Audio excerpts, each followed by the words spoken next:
Now, I'm sure that most of you know the old story about the astronaut who went far out into space and was asked on his return whether he had been to heaven and seen God. And he said yes. And so they said to him, well, what about God? And he said, she is black.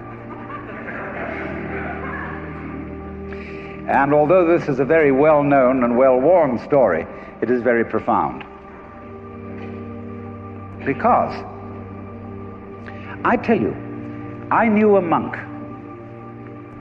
who started out in life as pretty much of an agnostic or an atheist, and then he began to read Henri Bergson, the French philosopher who proclaimed the vital force, the élan vital, and so on. And the more he read into this kind of philosophy, the more he saw that these people were really talking about God.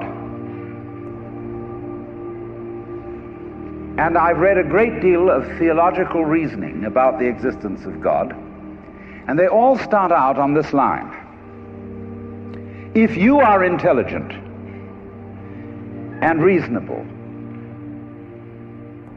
you cannot be the product of a mechanical and meaningless universe. Figs do not grow on thistles. Grapes do not grow on thorns. And therefore, you, as an expression of the universe, as an aperture through which the universe is observing itself, cannot be a mere fluke. Because if this world peoples, as a tree brings forth fruit, then the universe itself, the energy which underlies it, what it's all about, the ground of being, as Paul Tillich called it, must be intelligent. Now, when you come to that conclusion, you must be very careful, because you may make an unwarranted jump. Namely, the jump to the conclusion that that intelligence, that marvelous designing power which produces all this, is the biblical God. Be careful. Because that God, contrary to his own commandments, is fashioned in the graven image of a paternal, authoritarian, beneficent tyrant of the ancient Near East.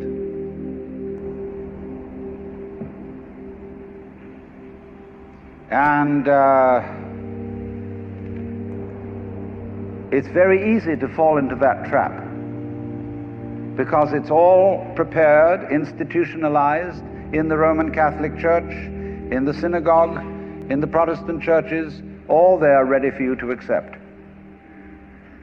And by the pressure of social consensus and so on, it is very natural to assume that when somebody uses the word God, it is that father figure which is intended. Because even Jesus used the analogy, the Father, for his experience of God. He had to. There was no other one available to him in his culture. But nowadays, we are in rebellion against the image of the authoritarian father. Especially this should happen in the United States, where it happens that we are a republic and not a monarchy. And if you, as a loyal citizen of this country, think that a republic is the best form of government, you can hardly believe that the universe is a monarchy. But to reject the paternalistic image of God as an idol is not necessarily to be an atheist. Although I have advocated something called atheism in the name of God. That is to say,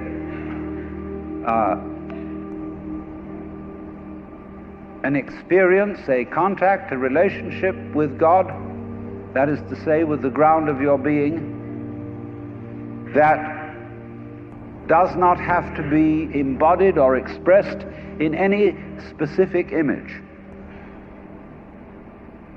Now, theologians on the whole don't like that idea, because I find in my discourse with them that they want to be a little bit hard-nosed about the nature of God. They want to say that God has indeed a very specific nature. Ethical monotheism means that the governing power of this universe has some extremely definite opinions and rules to which our minds and acts must be conformed. And if you don't watch out, you'll go against the fundamental grain of the universe and be punished in some way. Old-fashionedly, you will burn in the fires of hell forever. More modern-fashionedly, you will fail to be an authentic person. It's another way of talking about it. But there is this feeling, you see, that there is authority behind the world, and it's not you. It's something else. Like we say, that's something else that's far out. And therefore, this Jewish, Christian, and indeed Muslim approach makes a lot of people feel rather strange, estranged from the root and ground of being. There are a lot of people who never grow up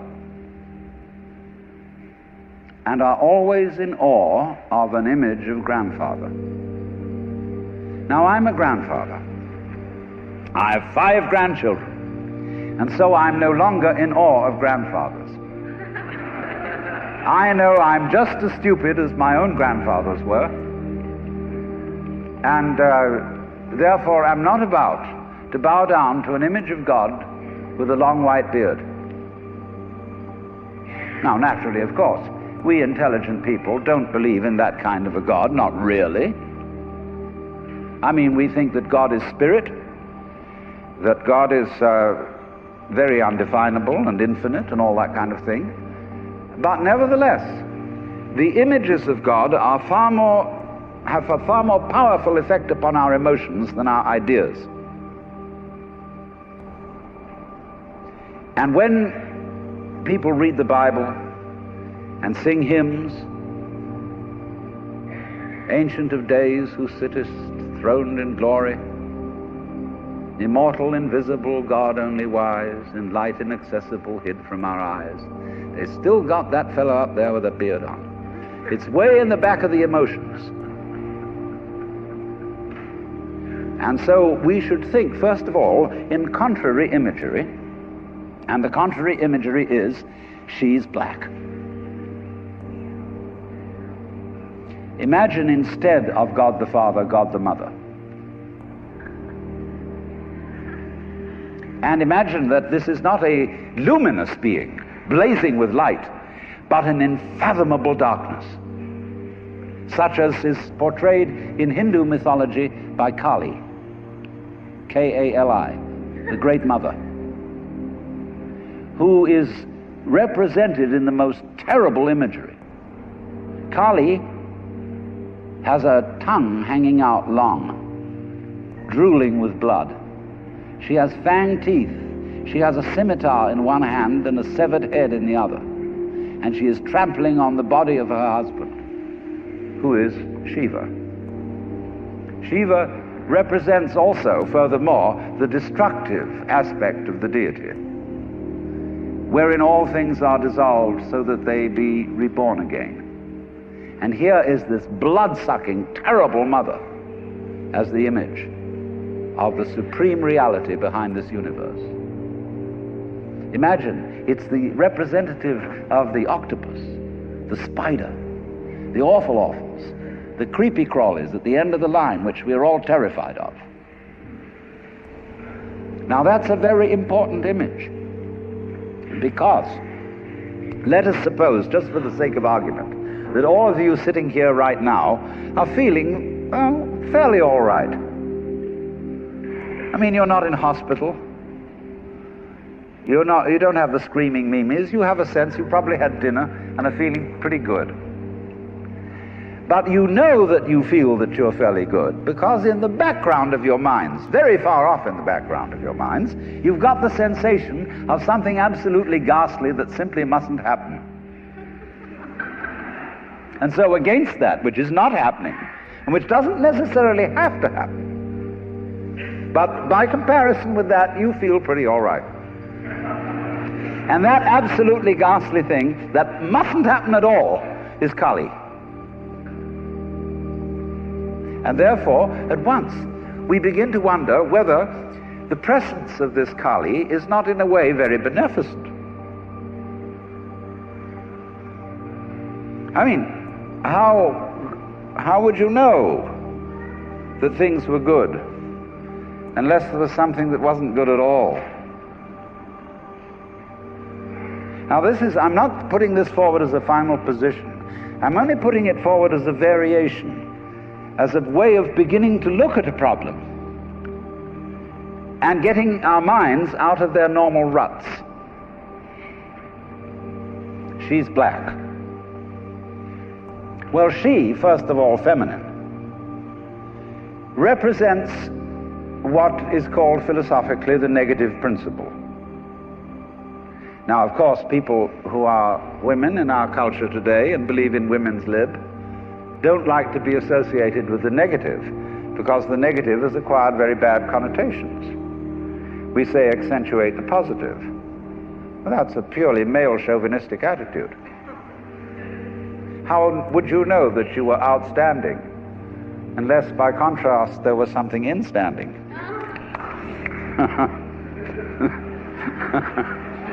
You cannot appreciate the convex without the concave. You cannot appreciate the firm without the yielding. And therefore, the so-called negativity of the feminine principle is obviously life-giving and very important. But we live in a culture which doesn't notice it. You see a painting, a drawing of a bird, and you don't notice the white paper underneath it. You see a printed book, and you think that what is important is the printing, and the page doesn't matter. And yet, if you reconsider the whole thing, how could there be visible printing without the page underlying it? What is called substance, that which stands underneath, underneath, stands. To be substantial is to be underlying, to be the support, to be the foundation of the world. And of course, this is the great function of the feminine, to be the substance. And therefore, the feminine is represented by space, which is of course black at night. But were it not for black and empty space, there would be no possibility whatsoever of seeing the stars. Stars shine out of space, and astronomers, very high-powered astronomers, are beginning to realize that stars are a function of space. Now that's difficult for our common sense, because we think that space is simply inert nothingness. But we don't realize that space is completely basic to everything. It's like your consciousness. Nobody can imagine what consciousness is. It's the most elusive, whatever it is, that there is at all, because it's the background of everything else that we know. Therefore, we don't really pay much attention to it. We pay attention to the things within the field of consciousness, to the outlines, to the objects, to the so-called things that are in the field of vision, the sounds that are in the field of hearing, and so forth. But what it is that ever it is that embraces all that we don't pay much attention to it. We can't even think about it. It's like trying to look at your head. You know, you try to look at your head, and what do you find? You don't even find a black blob in the middle of things. You just don't find anything. And yet that is that out of which you see, just as space is that out of which the stars shine. So there's something very queer about all this. That which you can't put your finger on, that which always escapes you, that which is completely elusive, the blank, seems to be absolutely necessary for there to be anything whatsoever. Now let's take this further. Kali also is the principle of death, because she carries a scimitar in one hand and a severed head in the other. Death. This is tremendously important to think about. We put it off. Death is swept under the carpet in our culture. In the hospital, they try to keep you alive as long as possible in utter desperation. They won't tell you that you're going to die. When their relatives have to be informed that it's a hopeless case, they say, don't tell this to the patient. And all the relatives come around with hollow grins and say, well, you'll be all right in about a month, and then we'll go and have a holiday somewhere and sit by the sea and listen to the birds and whatnot. And the dying person knows that this is mockery. Well, of course, we've made death howl with all kinds of ghouls. We've invented dreadful afterlives. I mean, the Christian version of heaven is as abominable as the Christian version of hell. I mean, nobody wants to be in church forever. Children are absolutely horrified when they hear these hymns which say, prostrate before thy throne to lie and gaze on thee. They can't imagine what this imagery means. I mean, in a very subtle theological way, I could wangle that statement around to make it extremely profound.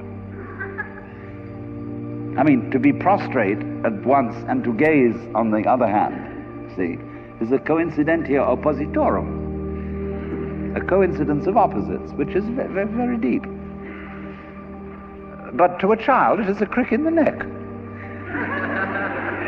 And that's the sort of imagery we're brought up with. So the idea of what might happen after death, well, you're going to be faced with your judge, the one who knows all about you. This is Big Papa, who knows you were a naughty boy and a very naughty girl, especially girl, from the beginning of things. He's going to look right through to the core of your inauthentic existence. And what kind of heebie-jeebies may come up. Or you may believe in reincarnation, and you think that your next life will be the rewards and the punishments for what you've done in this life. And you know you got away with murder in this life. And the most awful things are going to happen next time around. So you look upon death as a catastrophe. Then there are other people who say, well, when you're dead, you're dead. Just nothing going to happen at all. So what you got to worry about? Well, we don't quite like that idea, because it spooks us. You know, what's it be like to die? To go to sleep and never wake up? Well, a lot of things it's not going to be like. It's not going to be like being buried alive. It's not going to be like being in the darkness forever. I tell you what, it's going to be like as if you never had existed at all. Not only you, but everything else as well. There was never anything, and there's no one to regret it. And there's no problem. Well, think about that for a while. It's kind of a weird feeling you get when you really think about that. You really imagine it. Just to stop altogether. And you can't even call it stop, because you can't have stop without start. And there wasn't any start. There's just no thing. Well, then when you come to think of it, that's the way it was before you were born. I mean, if you go back in memory as far as you can go, you get to the same place as you go forward in your anticipation of the future as to what it's going to be like to be dead.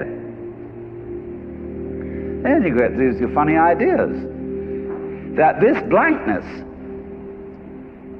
is the necessary counterpart of what we call being. Now, we all think we're alive, don't we?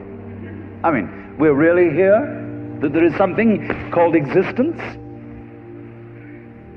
You know, the existentialists, Dasein, thrownness, you know, here we are. But how could you be experiencing that as a reality unless you had once been dead? What gives us any ghost of a notion that we're here, except by contrast with the fact that we once weren't? And later on won't be. But this thing is a cycle, like positive and negative poles in electricity. So this then is the value of the symbolism of she is black. She, the womb principle, the receptive, the instanding, the void, and the dark. And so that is to come into the presence of the God who has no image. Behind the Father image, behind the Mother image, behind the image of light inaccessible, and behind the image